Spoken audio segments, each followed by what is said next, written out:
Ano nga ba ang mga parameters na sinset natin sa ating voltage protection device na karaniwang inilalagay sa ating mga pure off-grid solar setup? Bakit ang dami ng mga options at values na kailangan tingnan? Sa sample natin na ito, gagamit tayo ng Taxnel TVPS 160-3C at pati na rin ng GUG JJVP 01-63P. Bago natin isa-isahin ang mga parameters, alamin muna natin ang mga parts at mga label ng ating device para mas madali natin maintindihan kung paano ito gumagana. Unahin na natin itong Taxnel. Sa taas makikita agad natin naka-indicate ang input side at naka-label na din alin ang line at neutral. Ang nasa itaas na 7-segment display naman natin ang nagpapakita ng voltage level. Habang nasa ibabang display naman ang nagpapakita ng current level. Itong pulang LED indicator na ito ay iilaw naman kapag nakadetect ng overvoltage, depende sa isiset nating threshold mamaya. At itong second LED indicator ay iilaw naman kapag nakadetect ng undervoltage, depende rin sa threshold level na isiset natin mamaya. At pangatlong indicator naman ay iilaw kapag nakadetect ng overcurrent na depende rin sa threshold o limit na ilalagay natin. Ang pang-apat naman na color green LED indicator ay para sa on at off ng output nitong ating protection device. Makikita naman sa baba ang label ng brand at model number. Pati na rin ang nominal current rating o ang pinakamataas na continuous current na maaaring padaanin ng device na ito nang hindi nasisira, natutunaw o nag-overheat. Mahalagang tandaan na dapat tamang current rating ang pipiliin natin kapag bibili tayo ng ganitong device. Paano natin malalaman? Una, dapat alamin natin kung ano ang maximum output power ng ating source, katulad ng inverter. Halimbawa, 6 kilowatts. I-divide natin ito sa 230 volts RMS para malaman kung ano ang inaasahan nating pinakamataas na continuous current na maaaring dumali dito. Tapos, katulad din ng pagpili natin ng ating mga MCB, imumultiply natin ito sa 1.25 o 125%.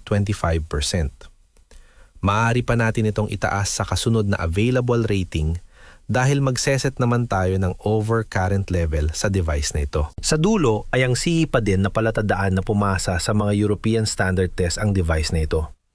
Sulod naman, alamin natin para saan ang mga buttons na nakikita natin dito. Una ay ang switch button para ma-on at off nga natin ang output. Mahalagang i-off natin ang device na ito habang nagsiset tayo ng values. Kailangan kasi may input para mag-on ang display at makita din natin ang voltage reading niya. Pwede natin i-on para makita ang current reading, tapos i-off muna uli kung kailangan natin i-calibrate ang current reading, ipapakita natin yan mamaya. Ang sunod naman ay ang set button, kailangan lang pindutin at i-hold ng ilang segundo para lumabas ang mga parameters options mula A1 hanggang A15. Pansinin na mag-iibang nakadisplay sa itaas. At sa ibabang display naman ay ang kasalukuyan na nakaset na values dito.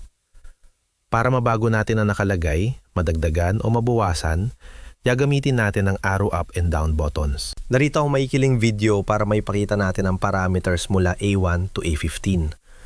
Pindutin lang uli ang set button para lumipat sa kasunod na parameters. Isa-isahin natin ano nga ba ang ibig sabihin at para saan ang mga ito. Una na dyan ay ang A1 o ang power on delay. Ito yung delay bago magkaroon ng output ang ating device kapag nilagyan natin ng input. Karaniwang inilalagay nating values dito ay 10 hanggang 30 seconds. Sa sample natin, sinet ko ito ng 15 seconds. Ibig sabihin, pagkalagay natin ng input o supply, magbibilang muna ito ng 15 seconds bago magkaroon ng output. Mahalaga ito para hindi biglaan ang paghugot ng current sa ating supply, gaya ng inverter kung kakabuhay pa lamang nito. Bago natin i-discuss ang susunod, alamin muna natin maigi kung ano ba ang tinatawag nating RMS. Dahil ang mga values na isiset natin dito ay naka-base sa RMS.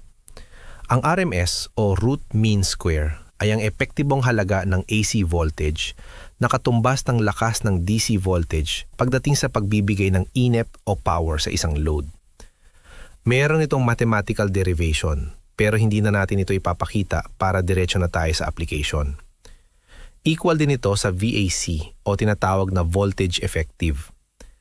Iba ito sa voltage peak value, kung saan ito yung pinakamataas na voltage level ng ating sine wave. Ang voltage peak ay equal sa voltage RMS multiplied by square root of 2.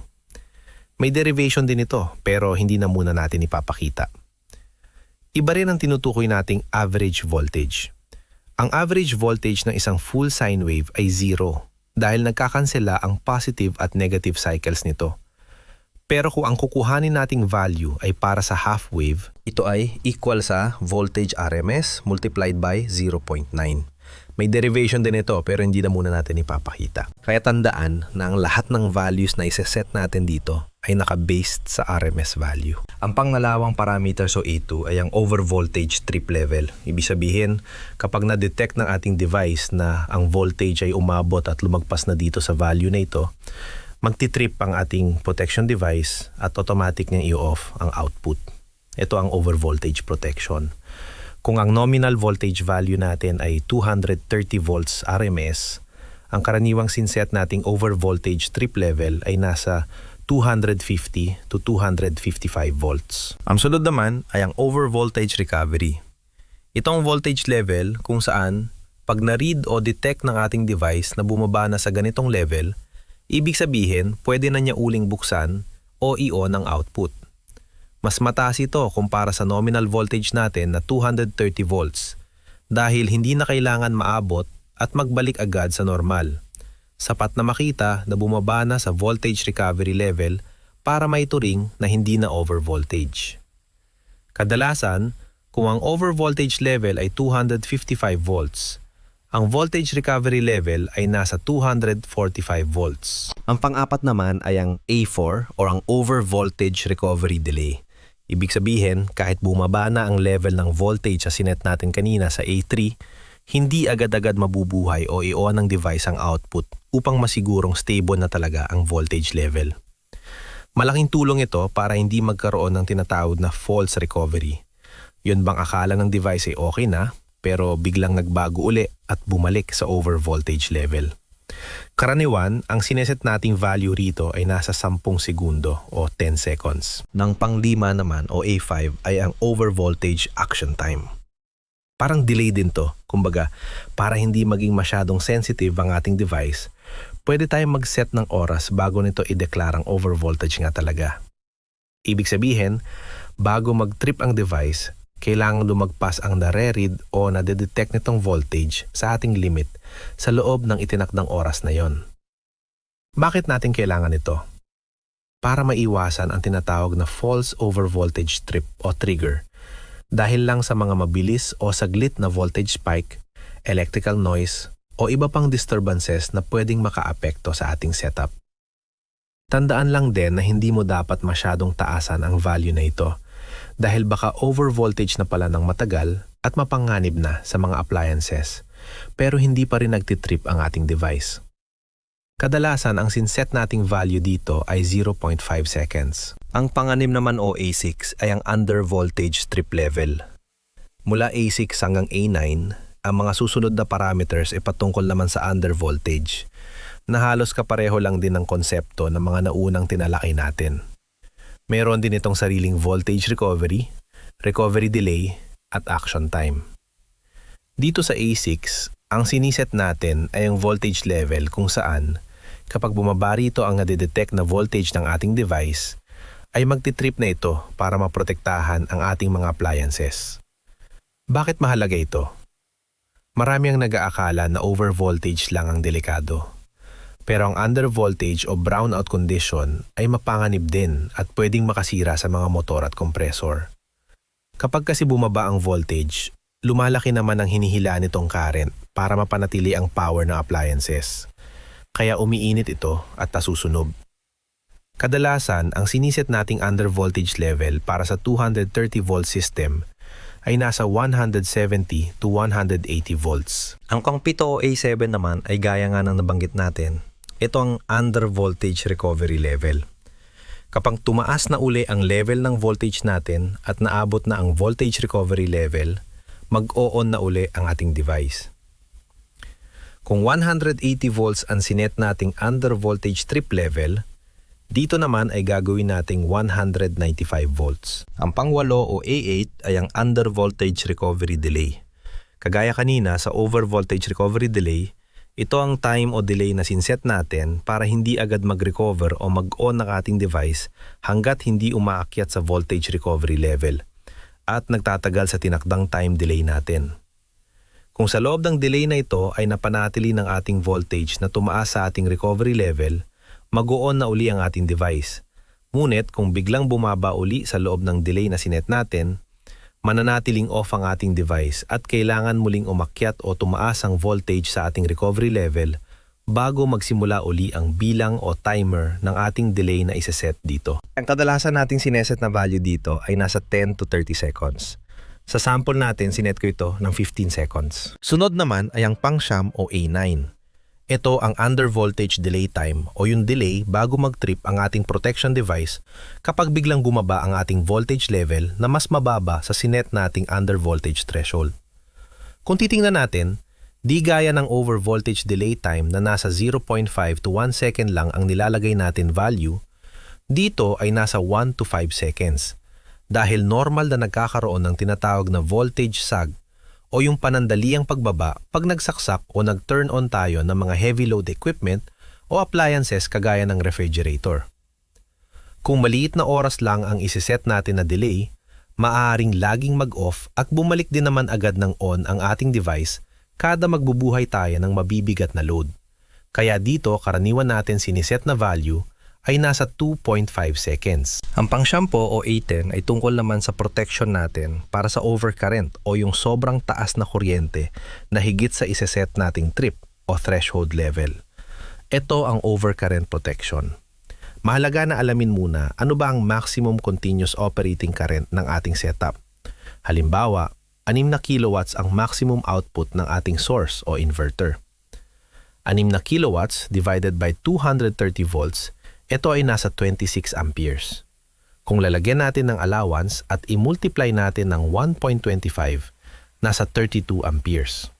Kaya safe na ang ilagay natin na overcurrent trip o threshold level ay mga 32 amperes. Ibig sabihin, kung lalagpas dito ang dumadaloy na kuryente, mag-trip o mag-off ang ating protection device para maprotektahan ang ating mga load. Maaari may magtanong sa inyo, kailangan pa ba ng ACMCB kung meron naman na palang overcurrent protection ito? Ang sagot ay oo, tama at nire-rekomenda talaga dahil magkaiba ang electronic at mechanical protection, mas maganda na may dagdag na layer sakaling pumalya ang electronic protection. Ang panglabing isa o A11 naman ay ang tinatawag nating overcurrent recovery delay. Meron itong kaibahan sa over at under voltage recovery delay. Dahil ito ay ang time o delay na sinset natin para subukan niyang buksan at basahan ulit ng kuryente. Parang trial and error. Susubukan niyang buksan pagkatapos ng tinakdang oras para makita kung nasa overcurrent level ba o hindi na. Mapapansin natin na walang overcurrent recovery level dahil hindi malalaman ng ating device kung bumaba na nga ba ito. Dahil pag nag-off ito, mawawala na rin ang koneksyon ng ating mga load at hindi na dadaloy ang kuryente. Kaya naman ang logic niya ay buksan na lamang ulit talaga pagkatapos ng delay. At kung makita niya na overcurrent pa rin, i-off niya ulit at maghintay ulit ng delay bago subukan ulit. Ang panglabing dalawa o A12 naman ay ang overcurrent action time o trip delay. Ito ay para hindi rin magkaroon ng false trigger ng overcurrent protection kung sakaling mayroon mga current spike dahil sa mga noise o panandaliang surge ng kuryente. Mahalaga din na hindi masyadong matagal ang ilalagay nating time delay dahil baka sobrang taas na ng kuryente, hindi pa din nag-off o trip ang ating protection device. Kaya kadalasang value na sinset natin dito ay nasa 5 to 10 seconds. Tandaan na ito ay sa case ng overcurrent protection. Kung sobrang taas, katulad na lamang kapag mayroon short circuit, dito papasok ang ating mga MCB. Kaya mahalaga na maglagay ng MCB kahit meron na tayong OCP sa ganitong device. Ang panglabing tatlo o A13 naman ay ang ating voltage calibration setting.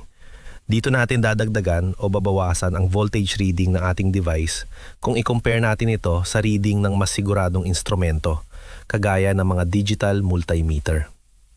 Halimbawa, ang nababasa ng ating protection device ay 220 volts lamang, habang ang lumalabas naman sa ating digital multimeter ay 230 volts.